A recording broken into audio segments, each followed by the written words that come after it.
All right, everybody. I just wanted to make a follow-up video from my previous video talking about some of the things that Josh Strife Hayes had mentioned in his I played Everquest for 100 hours stream that he did, or video that he did. And like I said in the previous stream, a lot of what he said rings true. Um, EverQuest is a social game. It requires social interaction to thrive. That's what it was built for as an MMO. It was really just a game. It was a chat room with a game attached, and the challenge of the game was built around that social interaction. So soloing the game or being a new player, especially on the server he mentioned, Fariona Vi, it's actually it's a little bit more challenging, I think, than I initially realized. I came into this thinking that, oh yeah, I've played EverQuest for years. I'm gonna just solo everything and skip the tutorial and do all these things to make this game easy and show that the challenge of EverQuest wasn't as bad as Josh had said. But truthfully, I found it, and as you'll see if you go back and watch that stream, at the end I felt very much like the things that he said had a lot of merit. I agree with him. But that being said, EverQuest has really some really cool things about it that no other game has. The alternate advancement windows and mercenaries and stuff. I think mercenaries have been done in other games, but I've never seen any game that has the mindset built around camps, right? So in EverQuest, generally in the zone, there's areas with camps. And so you go to this area and you have a certain number of mobs that are part of that camp.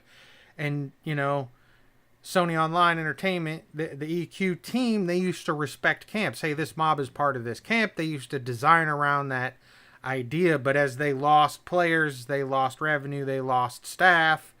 They moved away from enforcing camps because it was too much for the GMs to keep up with their reduction in staff and their reduction in players and people being able to 2-box or 3-box or even 6-box, playing entire groups by themselves. So there's a lot of things that I think that came into play as far as why SOE decided that they were going to move away from, hey, this guy was in my camp, he was attacking my mobs, yada, yada, yada. Those disputes became too many, so I think that's why they stepped away from it. But in today's day and age, everyone doesn't have the 2 hours that it takes to look for a group, to find people to play with in the game. And so that makes the nuance, as Josh was saying, that takes the nuance of the social aspect away, because really most people want to get in, they want to play when they can, whether they're playing after work or whatever. So they don't have as much time to go around looking for other people to play with. So I agree with him on that. The idea of being able to play the game by yourself in group when you find someone or run into someone that is around your level is difficult, 100%. But there is a way around it, and that's why I wanted to do this follow-up stream, because truthfully, I'm at a point where I feel like EverQuest has given me all the enjoyment that I could have ever wanted out of a game, and I've moved on to other games that don't take as much of a time commitment. So, but there is a way around it if you wanted to play this game on a free account and experience some of the things in the world. There are ways to do it. And I found one of I think the easiest things you can do, as an example, is you can roll a second account, because you can actually load up multiple instances of EverQuest on the on the same computer. You don't have to have multiple computers to do it unless you're playing on a progression server. But you can roll up your main class. As you can see here, I have Mezzanez. This is an enchanter that I rolled in my other stream. I did a little bit of testing just to make sure the viability was still there. So I called in some of my my rewards for being a veteran player, just to make things a little bit easier for proof of concept on this. I wanted to see if it was actually viable before I did a follow-up stream on it, just to kind of talk about this thought process in my mind. So in this instance, you can see I'm in a group over here, and it's with this other character, which is just a bard, right? Bards they're like support class, I guess is the way to say it. They have a lot of powerful things that they could do if you only play bard. But in a group, they become like a buffer. They just add beneficial spells through their songs to make the group go faster, kill faster. A little bit of slight regen, mana regen. You can charm with them. You can mesmerize with them. A bunch of different other things you can do with the bard as a support class, should you choose to do so. But my thought is the biggest thing that any group needs is you need a damage dealer, you need a tank, you need a healer. Now, Everquest is built with it where you really need more than just that. You need, most of the time, a puller. Most of the time, you need dedicated crowd control. You need more roles. It's built for a six person group. Damage isn't king necessarily when it comes to playing this game. But at the base level, the two critical roles you need are tanks and healers. So in this particular instance, what I've done here is I've got the bard that I leveled up last night, which I went through the tutorial, and I got to comment on that. On the enchanter, I skipped the tutorial because I thought I knew better. I was going to go out into the Crescent Reach area, and I was going to fight those guys, and I was going to get gear drops and everything. It was way better going through the tutorial. On the bard, I went through the tutorial on the bard with a tank merc, and I was able to just kind of clear through everything. I only had like maybe 1 or 2 deaths in total, getting to level 11 or whatever that Shakira's got to, and it was actually fairly painless for me. I always thought the tutorial was kind of weird and kind of cheeky, but they did add some other gear that I don't remember being there, some Glooming Deep gear, and it seems like they increased the drop rate of the crude Defiant gear, which is the gear you should be looking for until your higher level is Defiant gear. There's all different tiers of Defiant gear, but that's really the gear you should be looking for in the lower levels. I think those go up to roughly 80, 85, but once you get to 80, 85, you should be looking for other gear that's available either in the bazaar or that will drop from farming stuff. The biggest challenge with free-to-play accounts, which unfortunately for me, I didn't realize this, but both of my accounts are silver because I had bought the silver part on them back when that was available in the store. So a lot of restrictions that free-to-play players have, I don't. Like being able to join general chat, I think was one of those that was a big issue. So a lot of those are no longer a problem. And I ran into somebody just in general chat. I was asking about, loyalty items, because as your account ages, you gain loyalty.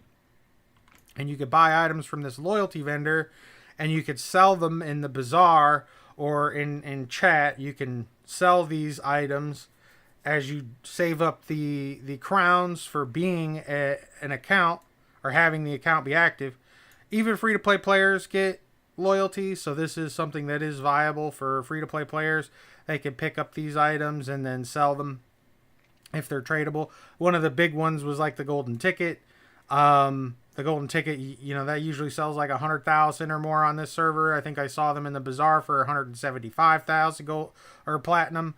So pretty good little income stream there for a free to play player if they need platinum. And then they could use that platinum inside the bazaar to buy newer gear once they get into the 75 plus range.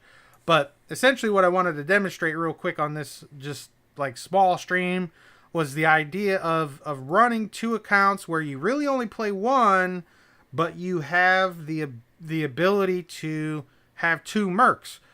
So what I'm going to do is I'm going to have Shakira's just follow me. And we're going to go out into Blightfire Moors, which not like Blightfire Moors is a difficult zone. But I'm just going to set her to follow me. And you can see she'll just follow me around.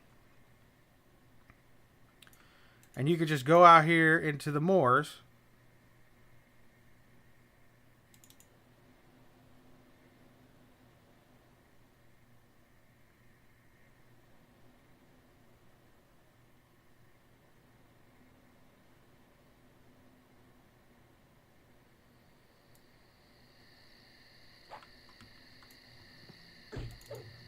Alright, so somebody just outran a mob here.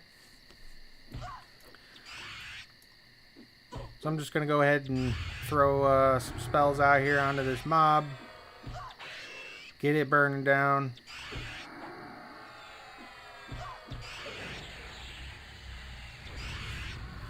It's one of the things that's challenging about Everquest is as you zone in, somebody could have just ran away from a mob and then it's right at the zone line, and then when you zone in you get, absolutely destroyed by it unexpectedly.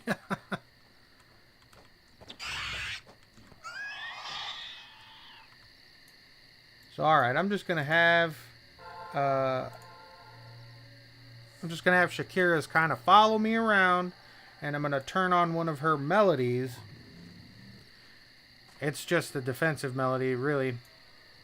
That's one of the things that's nice about the bards. They could cast spells, or sing their songs, rather, while moving.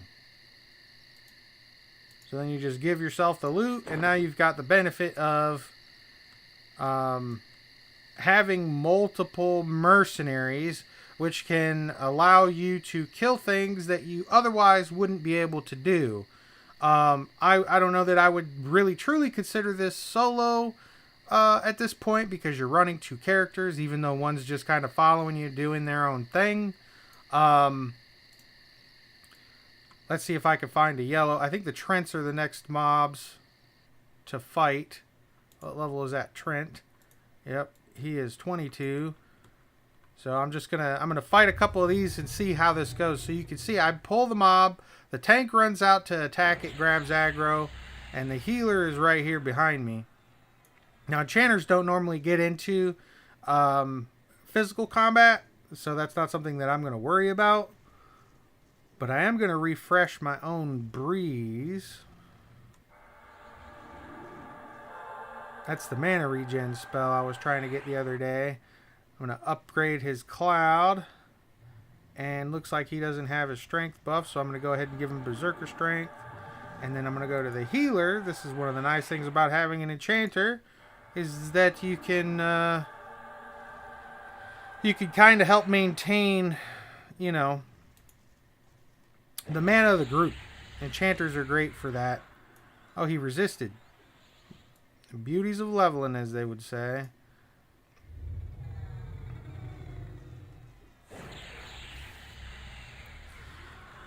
So as long as you don't pull too many, in a general sense, the tank merc and the healer merc, now they can handle a little bit more than that. But as a free-to-play player or a non-all-access player, you don't have access to the stronger mercenaries, the journeyman mercs as they're called.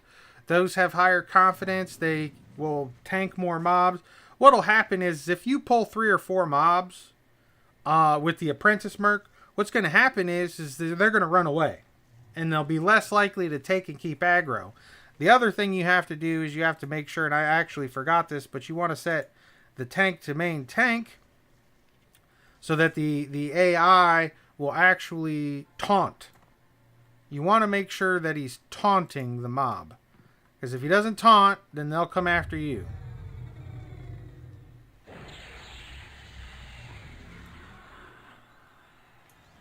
So what is this? Diseased Ichord is a quest item. I'm not on that quest, so I'm just going to leave that.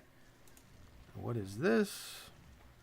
Trent Bark, probably just vendor trash, so we'll just give that to the main. And that's kind of the loop. You could do this all the way up. I've gone through Gorukar Mesa. I've gone through the Harpies. I've done all that before on plenty of characters. This particular play style is not adverse to me. It is not something that I have never done.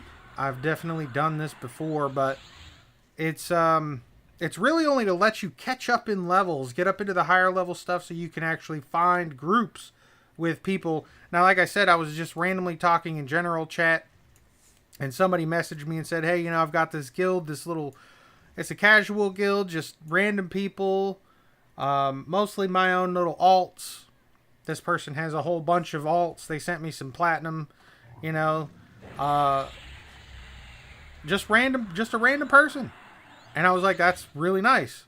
And they said it in chat. They said it's really nice to have somebody to talk to that's online and just conversing with me, because I guess a lot of people, what they do, and this is kind of the sad part about the decline of Everquest over the years, is people have become less reliant on others and less likely to talk to random players as they're going through the world, because they can do all this stuff on their own. You can roll up 2 characters, 3 characters, whatever, and you could play the game by yourself. If you couldn't, people would be forced to group, and either the game would be dead. Now here's a red. I don't know if this red con is going to do very good, but we're going to find out. Hit him with Tash and then try and put my dot on him. It landed. That's good. So the players themselves, I think, have kind of caused the issue that Josh was bringing to the front, or bringing light to in his video. When he talked about the decline, or the current state of Everquest and him playing 100 hours, I don't think it was really that big of a deal that he split his 100 hours between like different servers and trying to run on a TLP or the progression server. I think that was kind of an odd thing, because truthfully, TLPs or progression servers are the best place to be able to find a group and experience the game the way that it was made back in the day. There's a lot more people in lower levels. If you get in at the beginning of a server, it's a lot more likely you're going to have people to group with. There's going to be a ton of people in the Common Lands tunnel selling gear, buying gear, and a lot of people will actually server hop. So when the next time lock progression server comes out, they hop to that server because they want to be server first on a lot of these major achievements. So there is a community. It's just like he was saying, it's far too fragmented to have a conducive game. I think honestly what Daybreak needs to do is they need to flatten out some of the servers, take some of the older servers that exist, a lot of them that I have multiple characters on. I have multiple characters across all the different servers, but I think what they should do is they should bring those servers together. Either do it like WoW did, where they all share the same main server and they just have a different logon server, so you can have 2 characters of the same name more often. They just have that server differentiator. Or literally just merge them together so that they're condensing the player population. I don't know if that would lead to a positive thing or a negative thing. I don't really know if players would be likely to quit. Oh, this person that I don't like was moved to this server, Or I know this guy on this server, so I moved to a new server because he was bothering me. I don't know if any of those kinds of issues are really prominent in Everquest. I think there's some of it, but I don't know if it would really hurt Daybreak to flatten the player base some. You know, these older progression servers, when they reach live version, they should merge into one of the other, servers. I think there's a challenge there, though. Some of the progression servers have nuance rule sets, like I think it was Mischief, where things are random, and there's some servers where, no trade items are tradable. Those kinds of servers would have to stay by themselves. But in general, I think that, a standard rule set server should start to get flattened out so that the players are more together. I logged into one of my other servers. There was 358 people on. And I think general chat, I don't know how I can check that. I might have to actually join general. Join general. Alright, so channel general was not found. General 400. So I'm already in general. So there's 400 people on this server, whether they're, individual players or boxes or whatever. So if we took that and divided that by 6, there's less than 100 people on the server.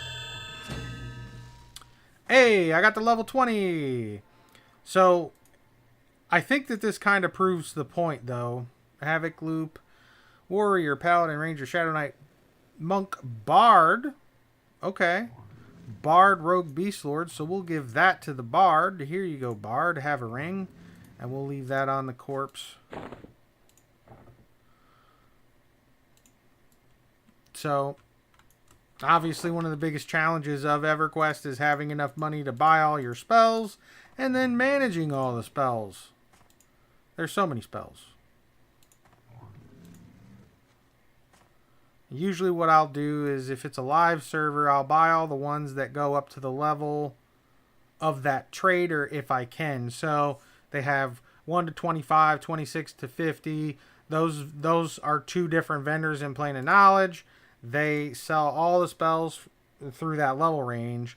So generally you can just buy all of them up and sort them in your bags in such a way that when you level up, you just put all the ones that are level that you just achieved into your book. So we got a bunch of useless spells on the Enchanter. Color shift. This is probably a stun. Let's see. Stunning all nearby creatures. So this is a position-based AoE stun. And stuns creatures up to level 55. I don't really use the stuns a lot. Benevolence. Cloaks you in an amiable aura, causing creatures of your target's faction to view you more favorably. Now, these spells I think used to be used way back in the day. You would use them. There was some cheeky things you could do to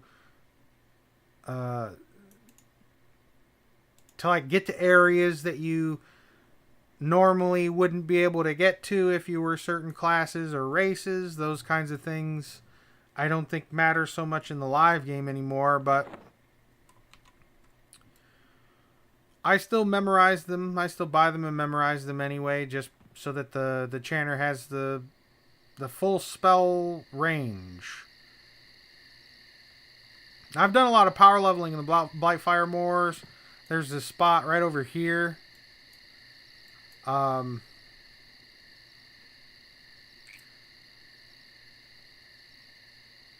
Vipers. It's somewhere over here. But I think it's right up here, actually. But there's like a witch. And I don't remember what level those skeletons are. But it's a great place to do some damage shield leveling. There's like 3 or 4 witches in this zone.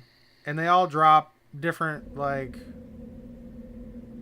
pieces. What level? 35. Okay, so I should not be over here. And there's people fighting them. So it looks like a Shadow Knight.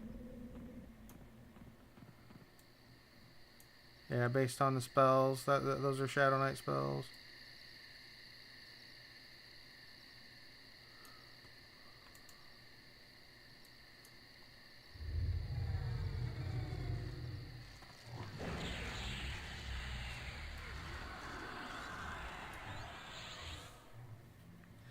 But yeah, I just, like I said, I wanted to kind of discuss some of the points that he brought up. I tagged him in the description. Hopefully he sees this. I think that a lot of the points that he made ring true. Having a free to play account sucks.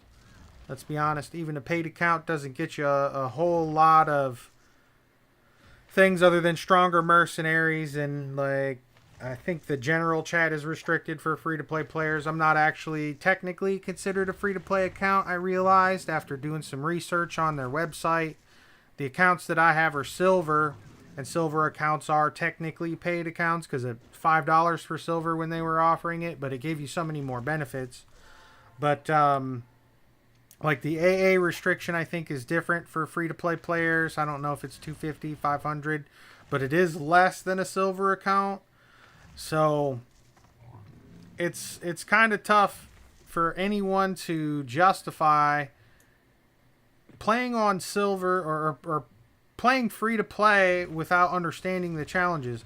These AAs that you get, there's I think 37,000 or more to current expansion. So, you know, this little auto grant that you get for being an all access member, even if you started out free to play and you go out and you level up free to play, you level up on free to play all the way to say 90, 100, 110, something like that. If you got to that level, you're going to want to activate paid subscription all access at least once at some point. Because just by doing that and checking this box and zoning, logging out, logging back in, or zoning to another zone, this will give you every single AA up to 2 expansions, I think, away from current. So if you started out free to play and you don't have any of these for your archetype or class, you're going to be hard pressed to pick which ones you want, because a lot of these need the lower levels. So, you know, Secrets of Fade, where this particular Beguiler's Banishment as an example, this ranks up. It ranks up a lot. So just the first level is 12 AAs, and it has multiple ranks to it. So you're going to burn through 1,000 AA points when you consider there's 37,000 or something like that. I think some classes have more, some classes have less, but there's so many AAs in this game that you would never really be able to feasibly have a raid viable character for free. You would have to pay. Especially when you consider that raid gear or any kind of special gear has the prestige tag. I don't think he talked about prestige tags at all on gear, but prestige tag is just the tag that Daybreak has added to the game. Nope, not Sanity Warp. I want to Mesmerize.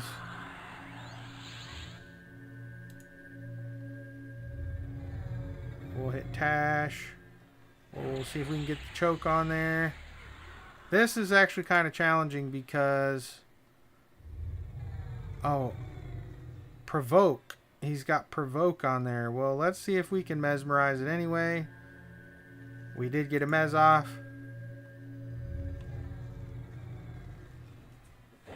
Well, this is where enchanters shine. They take the second ad, they Mesmerize it or charm it. I don't have my charm memmed right now. I could mem the charm. How long is this?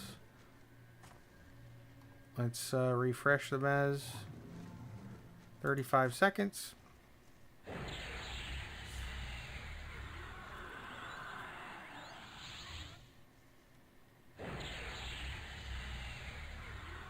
Oh, I hit level 20, so I got to be careful because at level 20, casters unlock specializations for their spells. when they get to the top level of their spells, or they get to the cap of their specialization, then it gives them more levels that they can earn in their skills. And getting the wrong specialization is kind of a pain. So the first one of these that I think breaks 50 on specialize is the one that gets the main level. You have primary specialization and secondary specialization later. That gives you more cast points in that school of magic. So I got to be careful about that because I don't really want to mess up the enchanter specializations and have to reset it. I don't remember off the top of my head right now which one is the better one. I think it's if you want to go for mesmerization, you go for conjuration. If you go for charms, I think the charms, I gotta find my charm. It's a blue face, this one. Alteration. So a lot of buffs are alteration and abjuration. Some of them are divination, but divinations are usually invisibility spells. Alterations and abjurations are usually like beneficial spells and HP AC buffs. So alteration wouldn't be too bad, but I don't know how much charming I'm going to run in the game. It might be best to run with conjuration just for the name Messignas. Obviously, the idea is to mesmerize your unwanted ads. But I don't know that this character really, if it matters, because I don't think I'm going to play too much.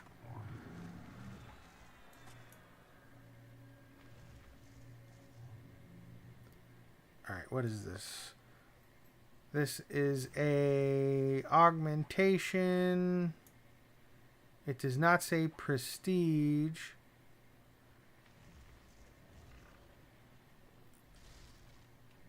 Okay, well, we've got two of them, so we'll give one to Mez and one to Shakira. Shakiraz. We'll leave this on corpse. Leave this on corpse. What are these? Rough Defiant Plate Gauntlets. Those are plate. They go to the Bard. Bard. And then this can go to the main. This is a quest item, so we will leave that on the corpse. Now you can set the auto loot window to filter things out, need, not need, whatever. You can do all kinds of different things with the loot window. I don't usually waste the time. But still, I think that this is a viable strategy to do semi-solo play, I guess is what it would technically be, because you're not really solo because you're playing two characters. I don't know. You'd have to tell me what you think. Do you think it's technically solo, or do you think that it's semi-solo because you're running two characters? The main benefit that you get out of having two characters running at the same time, especially running a bard, is just the extra mercenary. You get a tank, you get a healer, you can run your DPS character. You know, if you want to run a tank character, you get a healer, and then you run your second character with a DPS mercenary. So there are ways that you can get around the need for social interaction, and then you do have instances where you run into people socially, like I was explaining for earlier. I have had people that I just randomly bump into the world or in chat, just asking questions in chat's a big way to meet people. You know, I asked if somebody needed to buy something, and that's how I met the guy who invited me to his little guild, which I think is mostly full of his alts, but still.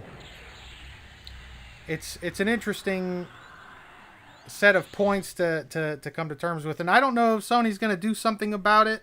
Like I said, flattening the servers could probably help get more people into the same server, and you'll have a lot more likelihood of actual people playing together. That's the big thing. How do you get more people willing to play together instead of wanting to run several characters on their own?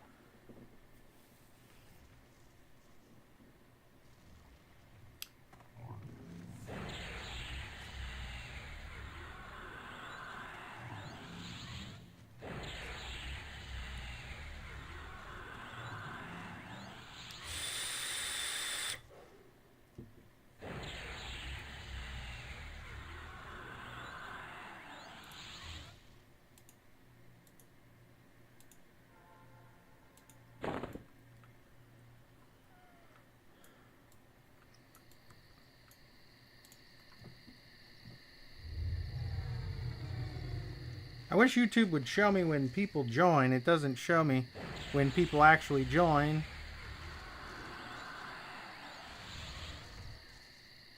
Maybe there's a setting for that. Hello to the random viewer.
But anyways, I think that kind of proved the point that I was responded to with Josh as far as solo play is viable. If you do, the two characters, you run yourself two mercenaries. You can do just about any kind of leveling content. Getting into the later game content, you'll obviously have to get into real groups, but that's how you close that gap. I don't think that the pay for levels that exists with the heroic characters is really a good solution. I don't think Sony made a good decision with that. It's kind of a problem, I think, because it enforces the fact that, in order to get to these levels, skip all this painstaking gameplay. You got to pay us for a heroic character. So brings a little bit more credence to the points that Josh made in his video. But I think that if you were interested in going through and seeing some of the nuance that exists within Everquest in 2023, the game, it doesn't look great for a lot of people. That's one of the biggest complaints I've had from a lot of my friends as I've tried to get them into the game and have them play with me over the years, was that the graphics were bad. Now in the newer zones, they are working on making the graphics better, but it's still nowhere near even Classic WoW, in my opinion. I've played Classic WoW, I've played Retail WoW, I've played ESO, I've played Guild Wars 2, I've played, pretty much all the different ones. EverQuest 2, I didn't really find all that enjoyable.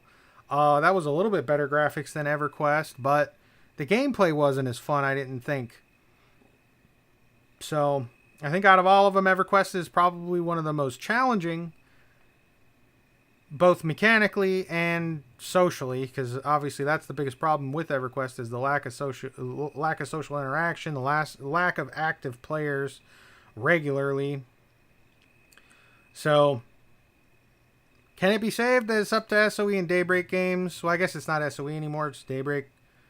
But I think the solution I've offered in this could make it possible for people who want to try out the game a little bit less painful. Yeah, it's kind of weird running two of the same game, but I think that's just the best solution. Run two. So, for example, in Josh Drive Hayes, he picked a Shadow Knight. Shadow Knight's a tank. He should have a second account running with a DPS character. I guess you could run a Bard and a DPS Merc and have the healer on his main because he's the tank. And Shadow Knights actually do have the ability to split. They have, Feign Death later in later levels and Hate's Attraction and other different things later in the game. But in the beginning of the game, it's really just, auto attack and life tap. Auto attack and life tap. So, I think it's possible, but it's painful. That's the truth. So, I think I'm going to call this one. This was never meant to be a long stream. Just a quick little, recap on some of the points I brought up in my previous stream and just respond to some of the challenges that I think Josh Dreyfus laid out in his video. Because EverQuest has some cool things. If you've never experienced it, give it a try. But I don't expect much. So